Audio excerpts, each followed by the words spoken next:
భీమినిలో భారీ గణనాథుని విగ్రహం చంద్రంపాలెం గ్రామం వేదిక చకచక ఏర్పాట్లు నియోజకవర్గంలోనే ఎత్తైన పర్యావరణ హిత విగ్రహంగా రికార్డు 11 రోజుల పాటు ప్రత్యేక ఉత్సవాలు నిర్వహణ ఏర్పాటు చేసిన చోటే నిమజ్జనానికి ఏర్పాట్లు.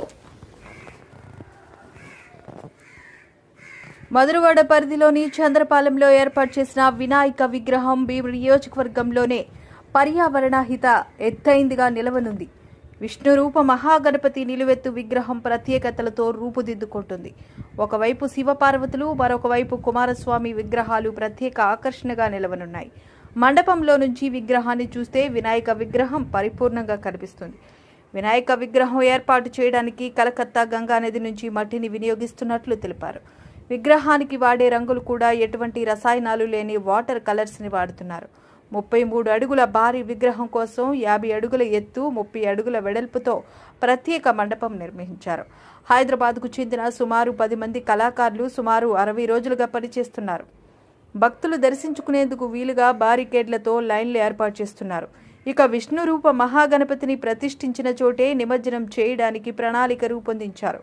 11 రాత్రుల పాటు ఉత్సవాలు నిర్వహించనున్నారు. అనంతరం ప్రతిష్ఠించిన చోటే 30% పాలు, పవిత్ర నదీ జలాలతో కలిపిన 70% నీళ్లతో విగ్రహ నిమజ్జన మహోత్సవాన్ని చేయనున్నారు.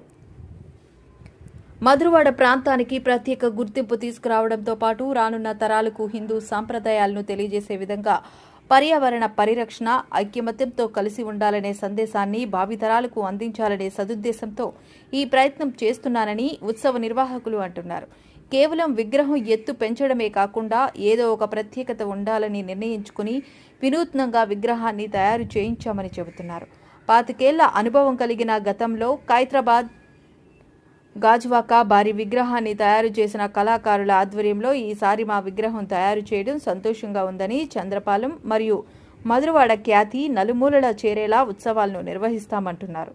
ఇదిలా ఉంటే సాంప్రదాయ ఉత్సవాల నిర్వహణలో చంద్రపాలెం గ్రామం ప్రత్యేకంగా నిలుస్తుందని ప్రశంసలు అందుకుంటున్నారు. విష్ణు రూప మహాగణపతి యొక్క ఆశీస్సులు అందరికీ ఉండాలని మనస్ఫూర్తిగా కోరుకుంటున్నారు.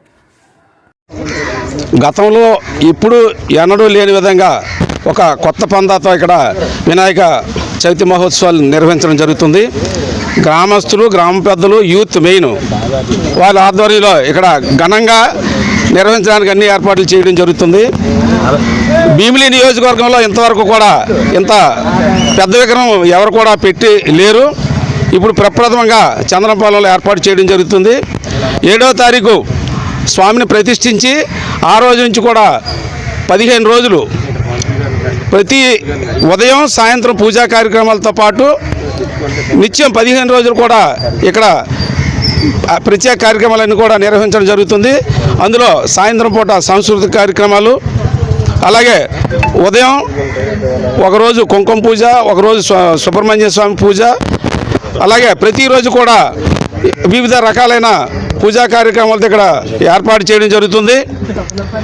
సోమవారి రోజు అంటే శివుడి రోజు సోమవారం, ఆ రోజు శివునికి రుద్రాభిషేకం కూడా ఇక్కడ నిర్వహించడం జరుగుతుంది. ఈ కార్యక్రమాలన్నిటికీ కూడా చంద్రపాలెం గ్రామస్తులు, గ్రామ పెద్దలు, యూత్, అలాగే పుర ప్రజలందరూ కూడా ఈ యొక్క కార్యక్రమానికి సహాయ సహకారాలు కూడా అందించి భారీ ఎత్తులో చేయడానికి ఇవన్నీ కూడా ఏర్పాటు చేయడం జరుగుతుంది.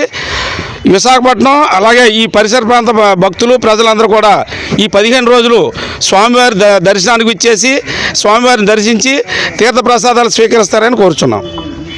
ముందుగా మీడియా మిత్రులకు నమస్కారం. ఇక్కడ భీమిలి నియోజకవర్గం మధురవాడలో అనే చంద్రపాలెం గ్రామంలో మొట్టమొదటిసారిగా ఎన్నడూ లేని విధంగా 33 అడుగుల విగ్రహాన్ని స్థాపించడం జరుగుతుంది. స్థాపించి ఎక్కడా లేని విధంగా ఇకో ఫ్రెండ్లీ గణేష్ని తీసుకురావస్తున్నాం.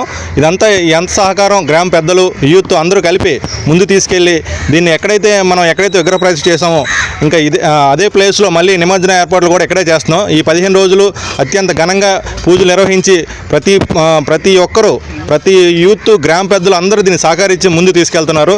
అదేవిధంగా ఏదైతే మన 15 రోజులు రోజుకో కార్యక్రమం చొప్పున ప్రతి ఒక్కరికి ఈ గణేష్ ఉత్సవాలు దేశం అంతా ఒక విధంగా ఏదైనా పండుగ చేసుకుంటే ఒక చంద్రబాబు, లోకేష్ రేయింపవలు ఆపన్నులకు అండగా నిలుస్తుంటే రోజా కళ్లకు బైర్లు కమ్మాయా? ఏమి టీడీపీ ఎమ్మెల్సీ అనురాధ అన్నారు. ఆమె మీడియాతో మాట్లాడుతూ ఎందుకు మునిగిపోయిందో పదే పదే ప్రెస్ మీట్లు పెట్టి చెబుతున్నా దాన్ని కూడా ఆలకించకుండా మీ దారి మీరు ఏదో ఒకటి మాట్లాడేసి ఎప్పుడెప్పుడు లండన్ ఫ్లైట్ ఎక్కేద్దామా అనే ఆలోచనతో ఉంటే అది ప్రజలు గమనించుకోవట్లేదా అని చెప్పి ఈ సందర్భంగా నేను అడగదలుచుకున్నా. మీతో పాటు మీ కలుపు మొక్కలు, ముఖ్యంగా రోజా, సిగ్గు ఎగ్గు లేకుండా ఆమె గురించి మాట్లాడాలంటేనే నాకే చాలా చీదరపడుతుంది. అయినా ప్రజాస్వామ్యంలో తప్పదు కాబట్టి, ప్రజలకి విషయాలన్నీ ఇంకా తెలియాలి కాబట్టి నేను ఈరోజు ఆవిడ ప్రస్తావన తీసుకొస్తా ఉన్నా.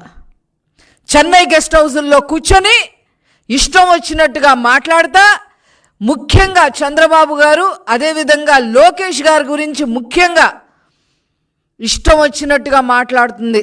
హైదరాబాద్లో కూర్చున్నారు అని చెప్పి మాట్లాడుతూ ఉంది. నువ్వు నగరి వదిలి వెళ్ళిపోయి చెన్నై గెస్ట్ హౌస్లో శుభ్రంగా ఎంజాయ్ చేస్తున్నావు అనే విషయం ప్రజలందరికీ తెలుసు. అంతకుముందు యూరప్ టూర్లు వెళ్ళి శుభ్రంగా ఎంజాయ్ చేసావని కూడా ప్రజలందరికీ తెలుసు.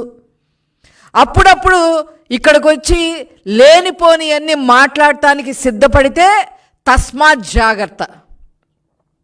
అసలు కళ్ళుండి మాట్లాడుతున్నారా, కళ్ళు లేక మాట్లాడుతున్నారా, మతుండి మాట్లాడుతున్నారా, మతి లేకుండా మాట్లాడుతుందా, ఈ రోజు ఎలా మాట్లాడుతుందనే విషయం మాకు ఎవరికి కూడా అర్థం కావట్లేదు. మోకాళ్ళ లోతు నీళ్లు వచ్చి ప్రజలు అల్లాడుతుంటే వాళ్ళ బాధని తన బాధగా చేసుకొని నారా చంద్రబాబు నాయుడు గారు కంటి నిండా కునుకు లేకుండా అహర్నిశలు కష్టపడుతూ ప్రజలకి నేనున్నాను అండగా అని భరోసానిస్తూ వాళ్ళకి తిండి దగ్గర నుంచి, వైద్యం దగ్గర నుంచి, సరుకుల దగ్గర నుంచి, వాళ్ళకి మానసికంగా భరోసానిచ్చే దగ్గర నుంచి, ఆ తర్వాత తీసుకోవాల్సిన చర్యలు అక్కడ ఏదైనా ఫైర్ ఇంజిన్ ద్వారా మట్టి తీసేయడం దగ్గర నుంచి, గర్భిణీ స్త్రీలని తరలించడం దగ్గర నుంచి, చిన్న పిల్లల్ని కాపాడటం దగ్గర నుంచి, కొద్దిగా జబ్బు చేసిన వాళ్ళందరినీ జాగ్రత్తగా హాస్పిటల్ తీసుకెళ్లే దగ్గర నుంచి, పునరావాస కేంద్రాలని నిరంతరం పర్యవేక్షణలో ఉంచుతూ అధికారులని అప్రమత్తం చేస్తూ, అట్లాగే నారా లోకేష్ గారు బుడమేరు గండ్లు పూడ్చడానికి విశ్వ ప్రయత్నం చేస్తూ అధికారుల్ని, అదేవిధంగా అక్కడున్న కాంట్రాక్టర్ని, ప్రజల్ని అందరినీ సమన్వయపరుస్తూ మరి 1 నెల 2 నెలల్లో జరగాల్సిన పనులని 2 రోజుల్లోనే పూర్తయ్యే విధంగా యుద్ధ ప్రాతిపదికన మరి నారా లోకేష్ గారు అక్కడ అహర్నిశలు కష్టపడుతూ ఉంటే నీ కళ్ళకి కనిపించట్లేదా అని చెప్పి ఈ సందర్భంగా రోజా నేను అడగదలుచుకున్నా. సిగ్గుందా మీకు? అసలు శవరాజకీయాలు చేస్తారా? అక్కడున్న ప్రజలే మిమ్మల్ని చీకొట్టారు. వరదలు మట్టితో తయారు చేసిన వినాయకుని ప్రతిమలని పూజించాలని గాజువాక నియోజకవర్గం బీజేపీ కన్వీనర్ నర్సింగ్రావు భక్తులకు విజ్ఞప్తి చేశారు. గాజువాకలోని వినాయక మట్టి విగ్రహాల పంపిణీ కార్యక్రమాన్ని గురువారం ప్రారంభించారు. ఈ సందర్భంగా ఆయన మాట్లాడుతూ, మన గాజువాక 76వ వార్డు అధ్యక్షులు శ్రీ జిల్కా రమణ గారి ఆధ్వర్యంలో మట్టి గణపతుల పంపిణీ కార్యక్రమం నిర్వహిస్తున్నందుకు ముందుగా ఆయనకి అభినందనలు తెలియజేస్తూ, ఈ కార్యక్రమానికి ముఖ్య అతిథులుగా 76వ వార్డు కార్పొరేటర్ గారు శ్రీ గమ్మ శ్రీనివాసరావు గారు, ఇప్పుడే మన కార్పొరేటర్ గారు అదేవిధంగా డాక్టర్ గారు చెప్పారు, మనం పర్యావరణాన్ని పరిరక్షించాల్సిన బాధ్యత ప్రతి ఒక్కరిపైన ఉంది. మట్టి గణపతినే పూజిద్దాం, పర్యావరణాన్ని పరిరక్షిద్దాం అనే నినాదంతో గత 10 ఏళ్లుగా జిల్కా రమణ గారు, భువనేశ్వరి గారు గాజువాక ప్రాంతంలో 5,000కు పైగా వినాయక విగ్రహాలు మట్టితో తయారు చేయించి ప్రత్యేకంగా చోడవరం దగ్గర ఒక చెరువులో ఉన్నటువంటి పవిత్రమైన మట్టితో ప్రత్యేకంగా తయారు చేయించి ఇక్కడ తీసుకొచ్చి భక్తులందరికీ ఉచితంగా పంపిణీ చేస్తున్నందుకు ప్రత్యేకమైన ధన్యవాదాలు వారిద్దరికి.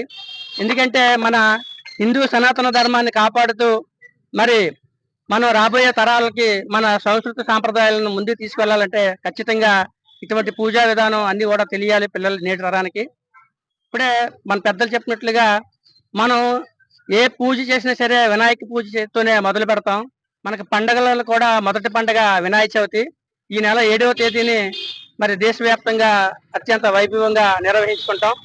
ఖైరతాబాద్ తర్వాత మన గాజువాకలను కూడా గత 10 ఏళ్లుగా భారీ గణనాథుకి విశేష పూజలు నిర్వహించడం ద్వారా మన ప్రాంతానికి కూడా మంచి పేరు ప్రఖ్యాతలు ఉన్నాయి. ఇండస్ట్రియల్ ఏరియా కాబట్టి ఈ ప్రాంతంలో ఉన్న కార్మిక సోదరులు ప్రజలందరూ కూడా లోక కళ్యాణార్థం చేసే ఈ యొక్క మొదటి పూజ వినాయక చవితి అందరూ చక్కగా జరుపుకోవాలని మరొకసారి అందరికీ మేము విజ్ఞప్తి ఏంటంటే మట్టి గణపతిని పూజిద్దాం, పర్యావరణాన్ని పరిరక్షిద్దాం. ఈ విధంగా అందరూ ఫాలో అవ్వాలని కోరుకుంటూ మరి ఈ కార్యక్రమంలో పాల్గొన్న ప్రతి ఒక్కరికి పేరు పేరున ధన్యవాదాలు తెలియజేసుకుంటూ ఏదైతే విఘ్నేశ్వర మట్టి ప్రమితులు ఉన్నాయో వితరణ చేస్తున్న పెద్దలు, వికలాంగుల సంక్షేమ అధ్యక్షులు వారి ఆధ్వర్యంలో చేసిన కార్యక్రమానికి అధ్యక్షత వహించిన మన జిలకర రమణ గారికి, ఈనాటి కార్యక్రమం ముఖ్య అతిథులు గాజువాక బీజేపీ సమన్వయకర్త కేఎన్ఆర్ గారికి, డాక్టర్ రేపు 7వ తారీఖున శ్రీ విఘ్నేశ్వరుడు పూజ ప్రతి ఇంట్లో కూడా మనం ఘనంగా జరుపుకుంటున్నాం. ఎందుకంటే ఆ మేడం గారు చెప్పినట్టుగా మనం ఏ పూజ చేసినా సరే ఫస్ట్ గా మనకు కొలిచేది విఘ్నేశ్వరుడు పూజతో స్టార్ట్ చేస్తాం. అంత మహిమున్న విఘ్నేశ్వరుడు ఈరోజు మనం మట్టి ప్రమిదలు ఎందుకు ఇస్తున్నామంటే ప్రతి ప్రాంతంలో కూడా ఈ కలర్స్ వేసేసి విఘ్నేశ్వరుడు బొమ్మలు కలర్స్ వేసేసి వాతావరణాన్ని నిర్వీర్యం చేసేసి కాలుష్యం చాలా ఇబ్బంది పరిస్తుంది. ఇటు స్టీల్ ప్లాంట్ కానీ, గంగవరం పోర్ట్ కానీ అనేక ఇండస్ట్రీల నుంచి విపరీతమైన కాలుష్యం వస్తుంది. దాంతో భాగంగా ఏదైతే ప్లాస్టర్ ప్యారిస్ ఉన్నాయో ప్లాస్టర్ ప్యారిస్ కానీ లేదనుకుంటే ఈ విగ్రహాలకి ఒక్కొక్క ప్రాంతంలో ఒక్కొక్క విధంగా ఘనంగా చేయాలని ఆలోచన ఏం చేస్తారంటే కొంతమంది భక్తి ఎక్కువైపోయి. ఏపీలోని సత్యవేడు టీడీపీ ఎమ్మెల్యే ఆదిమూలం తనపై అత్యాచారం చేశారని ఓ మహిళ ఆరోపించారు.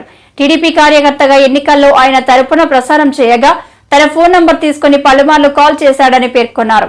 జూలై 6న తిరుపతిలోని ఒక రూమ్ కి పిలిచి నాపై బలాత్కారం చేశారని ఆమె ఆరోపించారు.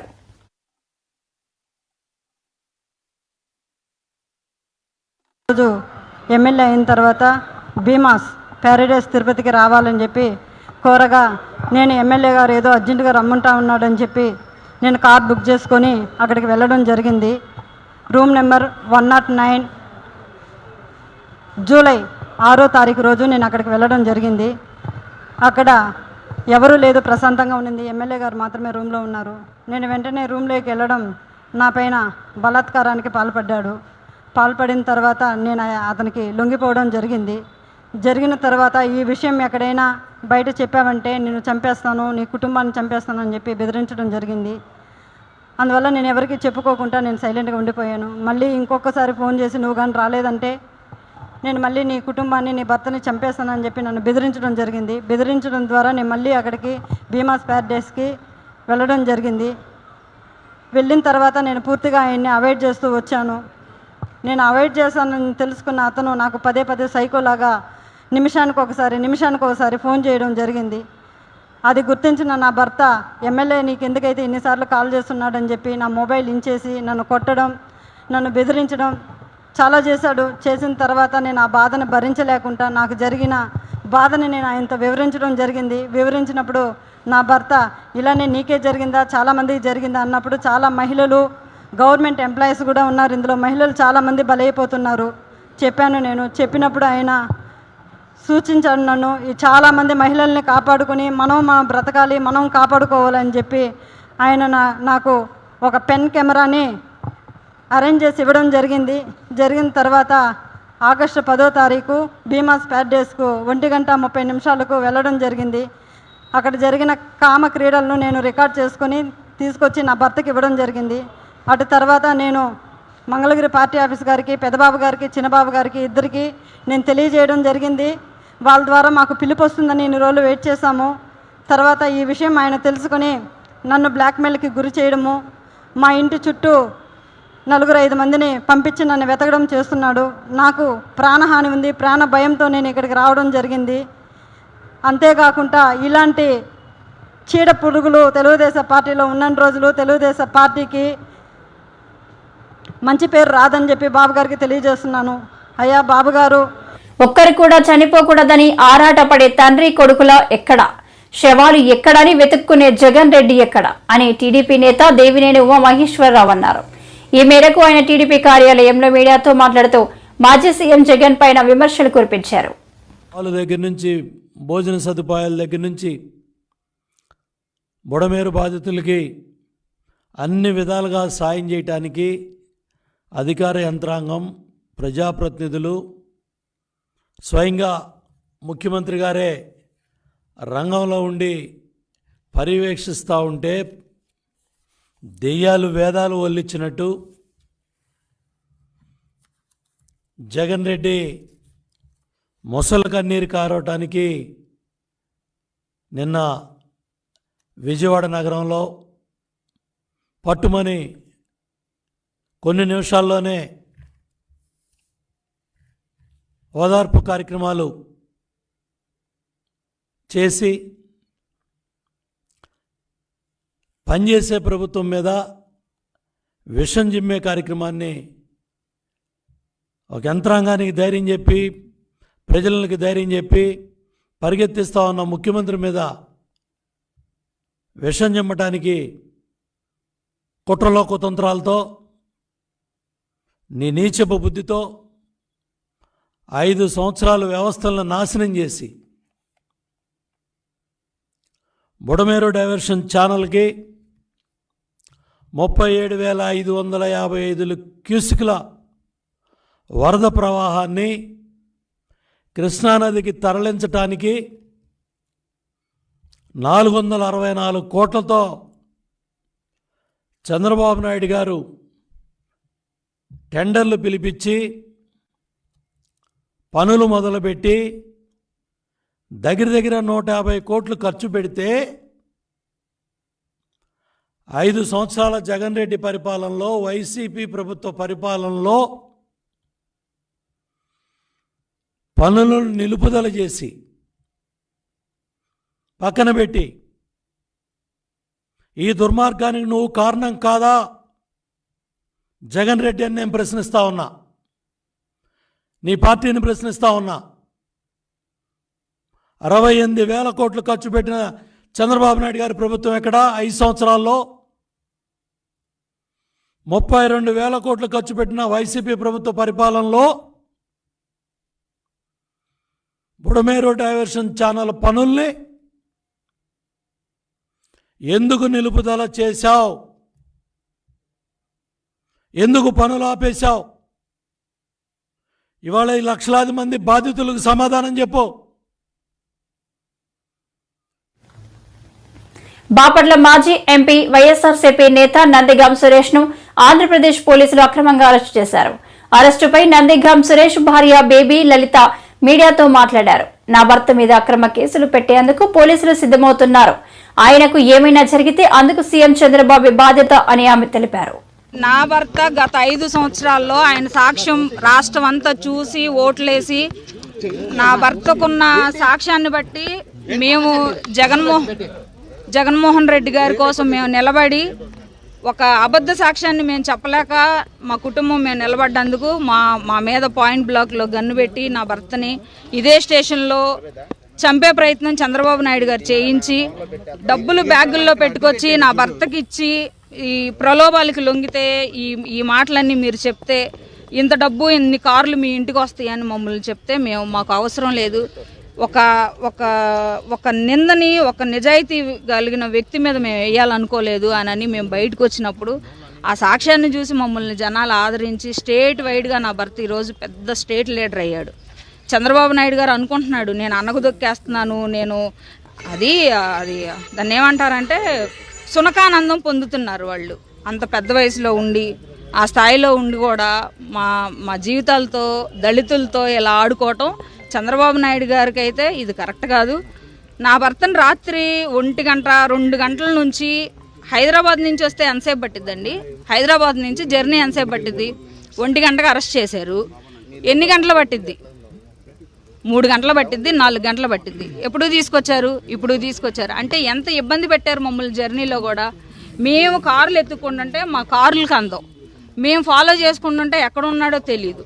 కారుకి ఇట్లా అడ్డం పడి నా భర్త అసలు కారులో ఉన్నాడా లేదా, అసలు ఏమన్నా చేశారా అన్న వెళ్ళి కార్లకు అడ్డం పడితే నా దగ్గర ఉన్నాయి, వీడియోలు తీశారు మా పిల్లలు. కారుకి అడ్డం పెట్టి చూసుకుంటే సోయి లేకుండా కారులో నిద్రపోతున్నాడు, చుట్టూ పోలీసులు, ఆయన ఒక్కడే కారులో. కాదన్నా నన్ను ఎక్కించుకోండి అంటే ఏదో వాళ్ళకి ఇష్టం వచ్చినట్టు చేశారు. మాకు ఒక 4 అబద్ధాలు చెప్పి 4 మాయ మాటలు చెప్పి మాకు హైప్ క్రియేట్ చేసుకోవడం మాకు రాదు. మేము యథార్థంగా బ్రతుకుతున్నామని మేము అనుకుంటున్నాం, మేము నీచంగా బతుకుతున్నామని చంద్రబాబు నాయుడు అనుకుంటున్నారు. చంద్రబాబు నాయుడు గారికి మేము బతుకుతున్న బతికేంటో ఆయనకి తెలియాలి కాబట్టి మీ అందరి సమక్షంలో ఆయన్నే చెప్పమానండి, ఆయన్నే చూపిమానండి నా భర్త తప్పేం చేశాడు. మరి మాకు కూడా తెలియట్లా ఆ తప్పులేంటో మీ అందరి సమక్షంలో ఆయన్నే చెప్తే మేము కూడా వింటాం, రాష్ట్ర ప్రజలు కూడా వింటారు. ఏ నేరం లేకుండా అరెస్ట్ చేయడానికి, ప్రజావేదిక కూల్చేదానిలో, టీడీపీ పార్టీ ఆఫీస్ కూల్చేదానిలో ఏ మీడియాలోనైనా లేకపోతే ఏ నందిగం సురేష్ గారు ఉన్నట్టు ఏ ఒక్క సాక్ష్యమైనా ఉంటే ఇదిగో నందిగం సురేష్ గారు ఎలా ఉన్నారు, ఇదిగో ఫోటో అని చూపించవచ్చు కదా. ఎలా అరెస్ట్ చేస్తారు మీరు అనుమానాలతో? అంటే నా భర్త ప్రెస్ మీట్లు గట్టిగా మాట్లాడాడు, మిమ్మల్ని గట్టిగా మీ జీవితం